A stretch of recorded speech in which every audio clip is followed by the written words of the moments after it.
karena kedapatan merokok tadi anak saya dipanggil sama Tengku. Kemudian dia dihukum cukur rambut. Setelah sambil dicukur rambut di belakang dekat tempat pemandian di pesantren, datanglah umi pesantren tadi.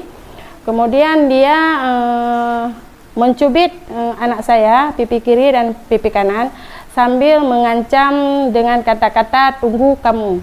Setelah itu umi itu balik lagi ke rumah dia dengan membawa cabai yang sudah di blender.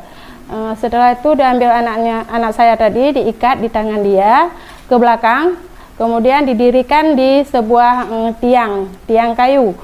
Setelah itu dioleslah cabai tadi di mulut 2 kali sambil ditekan sehingga menyebabkan gigi dia copot. Habis itu